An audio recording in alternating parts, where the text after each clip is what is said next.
I'm Emily, just an ordinary woman who found herself in an extraordinary situation. My life was pretty normal until I met Ryan. We bumped into each other at a charity event held in our town. He was there volunteering, and I was representing my company. It was one of those casual meet-cutes you hear about, but never really believe will happen to you. Sorry, I didn't see you there. Ryan apologized after accidentally spilling some coffee on my notes. It's okay. Accidents happen, I replied, trying to salvage what was left of my papers. We struck up a conversation, and I quickly realized that Ryan was a pretty great guy. He was good-looking, sure, but it was more than that. He was kind, talked passionately about helping others, and had this way of making you feel like you were the only person in the room. We exchanged numbers, and before I knew it, we were going on dates, talking for hours, and sharing parts of our lives. Ryan often talked about his family, especially his mom, Diane. He said she had given up her career to raise him, and he admired her a lot for that. According to him, Diane was a caring mom who had always put him first. He spoke of her struggles, particularly her heart condition, which she'd been battling for years. It was clear that Ryan cared deeply for her, and I admired that. A few months into our relationship, Ryan introduced me to Diane. We met at her house for dinner. She was polite, asked me a lot of questions about my job, my family, and my background. She was quite frail, and throughout the evening, she mentioned her heart condition several times, how it limited her and made her dependent on Ryan. I felt sorry for her, living with such a health issue. Emily, dear, it's so lovely to meet you. Ryan hasn't stopped talking about you, Diane said with a smile that seemed genuine. It's nice to meet you too, Mrs. Thompson. Ryan speaks very highly of you, I replied, trying to make a good impression. We continued to see each other, and Ryan and I grew closer. But that dinner was the first time I met Diane, the woman who would later turn my world upside down. At that moment, though, I had no idea what was coming. I was just happy to be with Ryan and to be welcomed by his family. Little did I know, this was just the beginning of a series of events that would completely change my life. The wedding came faster than I had expected. Ryan proposed, and I said yes without a second thought. We planned a simple yet elegant wedding. It was one of those perfect days. Clear skies, friends and family gathered, and a sense of joy in the air. I remember thinking as I walked down the aisle, this is it, the beginning of a beautiful life with Ryan. The ceremony was beautiful, and the reception was a blast. We danced, laughed, and celebrated our love. Ryan looked at me like I was the only person in the world. I felt so lucky. However, just a few weeks after our honeymoon, things took an unexpected turn. Diane's health supposedly took a downturn, and Ryan was beside himself with worry. Emily, my mom's doctor said her heart condition is getting worse. She needs someone with her all the time.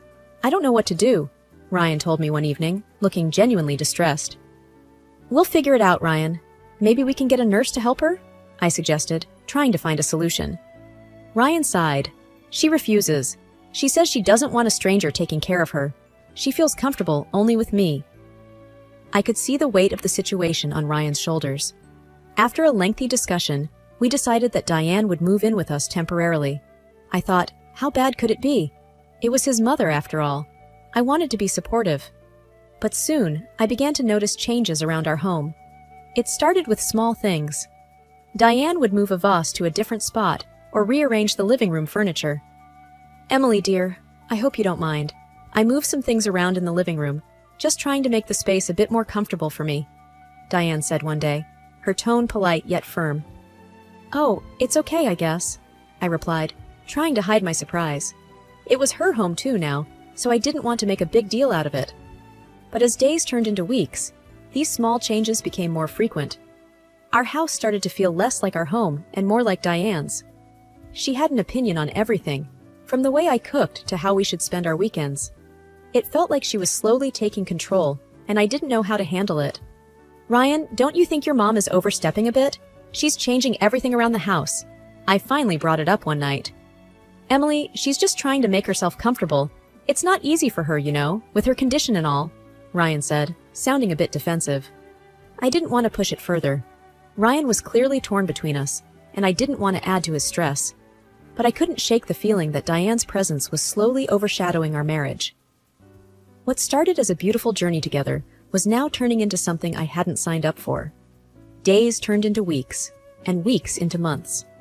With each passing day, the house I once loved started to feel unfamiliar. Diane's influence spread through every room, her preferences shaping our living space. It felt like I was living in someone else's home. One morning, I walked into the kitchen to find Diane rearranging the cabinets. "Oh, Emily, I hope you don't mind. I just can't find anything in these cabinets. I thought I'd organize them a bit," she said without looking up from her task. I stood there for a moment, unsure of what to say. "I had them organized already, Diane. But I guess if this makes it easier for you." I trailed off, feeling a sense of loss. Ryan seemed to be in a world of his own, often at work or taking care of Diane's needs. Our conversations, once filled with laughter and dreams, were now brief, and mostly about Diane's health or what she needed. I missed us, the way we used to be. "Ryan, can we talk?" I finally said one evening after dinner. "Sure, what's up?" he asked, looking tired. "It's about your mom. I feel like she's taking over our home. It's like her needs and wants are the only things that matter now," I said, trying to keep my voice steady. "Emily, she's not well. She needs us. Can't you see that?" Ryan replied, a hint of frustration in his voice. "But what about us, Ryan? What about our needs, our home?" I pressed on, feeling a lump in my throat.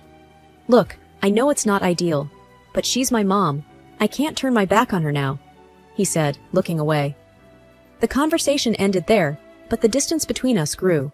I started to spend more time alone in our bedroom, the only place that still felt a bit like mine. Ryan was either with Diane or working late.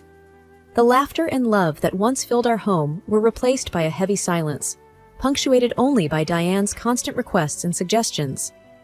Our arguments became more frequent, each one leaving a deeper crack in our relationship. It was as if Diane's presence cast a long shadow, under which our love struggled to survive. One night, lying in bed, I turned to Ryan. "Do you remember how we used to be? How happy we were?" I asked, my voice barely a whisper. He turned to look at me, his eyes reflecting a sadness I hadn't seen before. "I do, Emily. I really do," he said softly. But the conversation ended there, swallowed by the silence that had become a constant companion in our lives. The house I had once been so excited to turn into a home with Ryan now felt like a place I just happened to live in. Food was once my playground, a place where I could experiment and express myself. But that too changed when Diane moved in. It started slowly. At first, she would just make suggestions.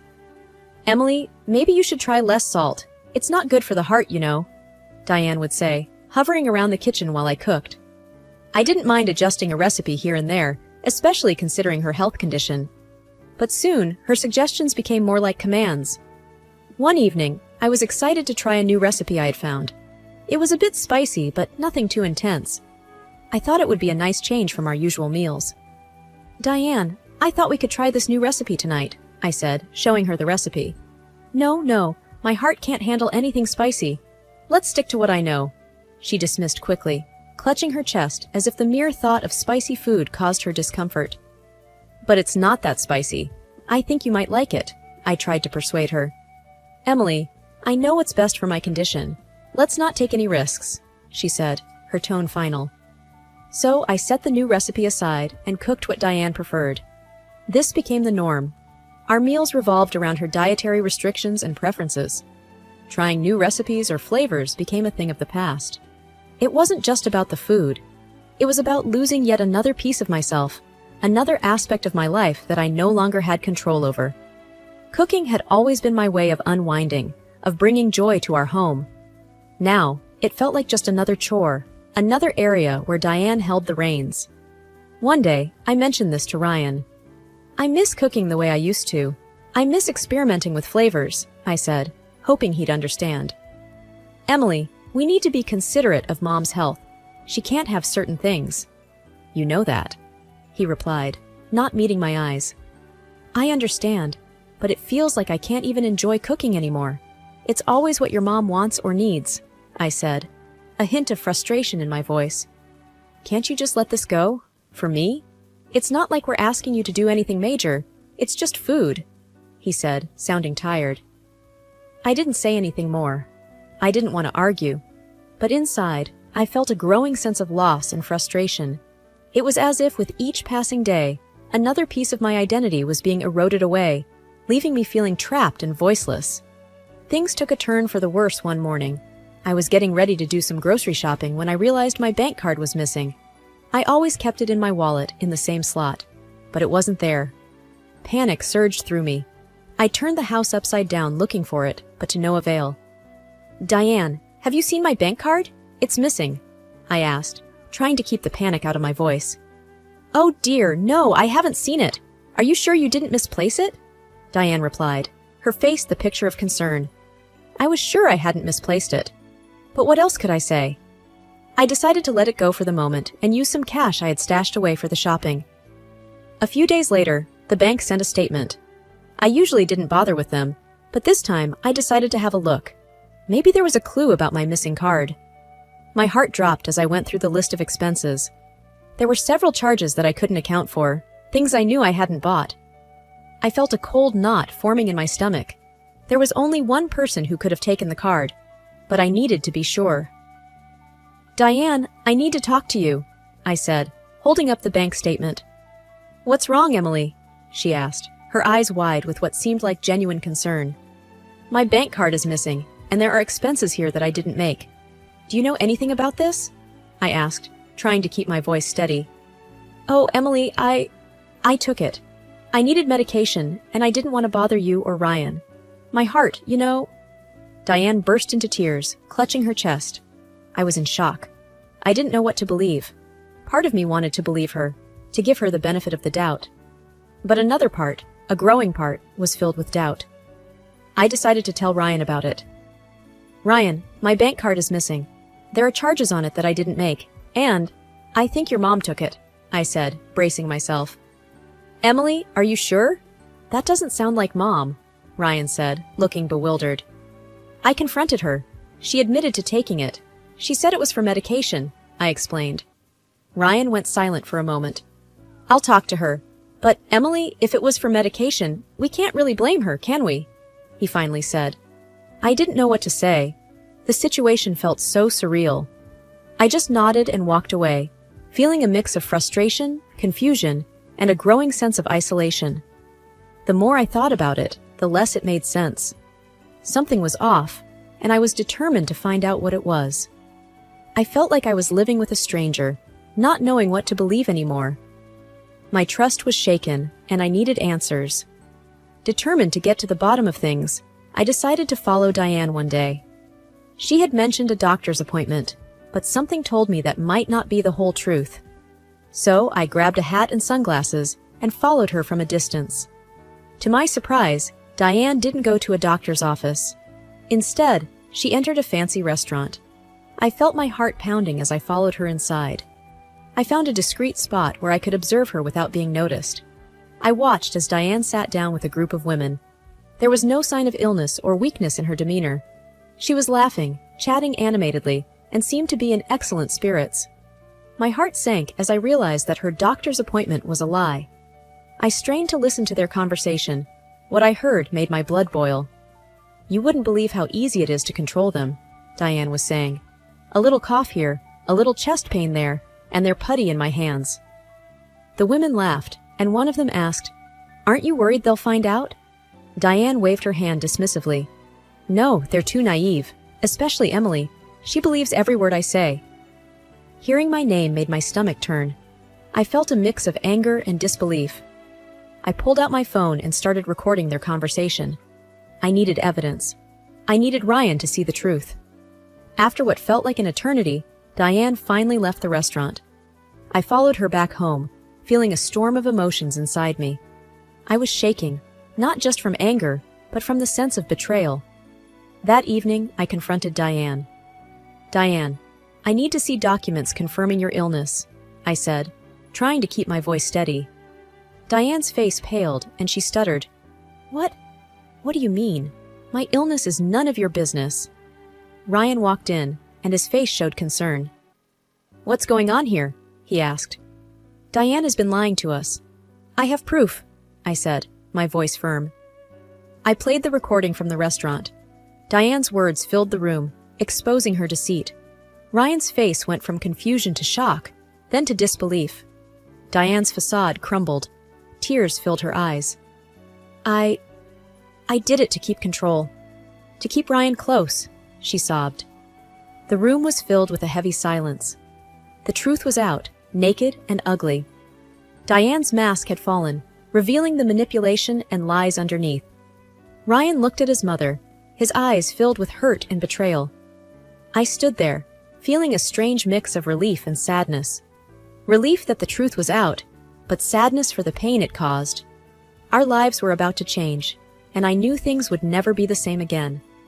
The air in the living room was thick with tension. Ryan sat on the couch, his face a mix of shock and disbelief. Diane was crying, her body shaking with each sob. I stood, feeling both drained and determined. Ryan, I'm sorry you had to find out this way, but we had to face the truth, I said, my voice steady but compassionate.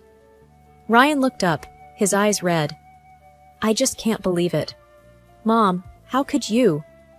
His voice broke, the pain evident. Diane wiped her tears, looking up. Ryan, I was scared of losing you. You were all I had. I thought if I made myself seem needy, you'd stay close. That's no excuse for lying and manipulating us, Diane. You turned our home into a place of deceit, I said, trying to keep my anger in check.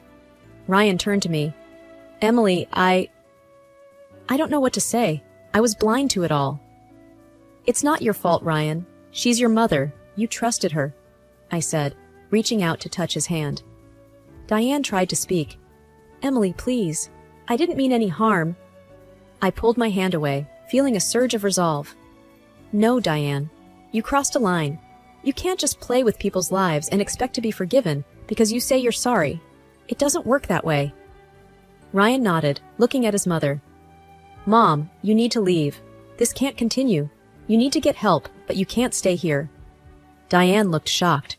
Ryan, please. I have nowhere to go. That's not our problem anymore. You made your choices, Diane. Now you have to face the consequences, I said firmly. Ryan stood up. I'll arrange for you to stay at a hotel for a few nights. After that, you're on your own. Diane stood, still crying. Please, Ryan. Mom, it's over. You need to pack your things, Ryan said, his voice laced with finality. The room fell silent except for Diane's sobs. It was a hard moment, but necessary. The confrontation had been brewing for a long time, and now the truth was out, raw and undeniable. I watched as Diane left the room, her steps slow and heavy. I turned to Ryan, seeing the mix of emotions on his face. I knew this was just the beginning of a long journey for both of us. Ryan, we'll get through this, but we need to start by being honest with each other and ourselves, I said, taking his hand in mine. Ryan squeezed my hand, a silent promise of solidarity. The confrontation and confession had marked an end, but also a beginning. A beginning of healing, of rebuilding trust, and of moving forward. It was going to be tough, but I was ready to face it head on. No more illusions, no more deceit. Just the hard, unvarnished truth. In the quiet after Diane left, Ryan and I sat together, a shared sense of loss and relief between us. Our house, once a battleground of manipulation, now stood silent, a blank canvas waiting for a new start. Emily, I'm so sorry for everything, Ryan said, breaking the silence. His voice was low, filled with regret. Ryan, we were both caught in her web. It's not your fault, I replied, squeezing his hand for reassurance. He looked at me, his eyes searching. What now? Can we start over? I nodded. Yes, we can. But we have to be honest with each other, always. No more secrets, no more hiding. Agreed. We'll rebuild, together, he said, a note of hope in his voice. The next few weeks were a whirlwind of change. We repainted the walls, moved the furniture back to where we liked it, and slowly, our house began to feel like a home again. We talked more, not just about what had happened, but about everything. Our hopes, our fears, our dreams for the future. One evening, as we sat in our newly arranged living room, Ryan turned to me. Emily, I've been thinking, maybe we should renew our vows, Start fresh. I smiled, feeling a warm glow in my heart. I'd like that. A new beginning. We planned a small ceremony, just close friends and family. Standing there, holding hands, repeating our vows, I felt a sense of peace. It was like shedding an old, heavy coat and stepping into the sunlight. As guests mingled after the ceremony, Ryan's sister, Sarah, came up to me. "Emily, you're amazing. You've been so strong through all this." I shrugged, smiling. "We do what we have to do, right?"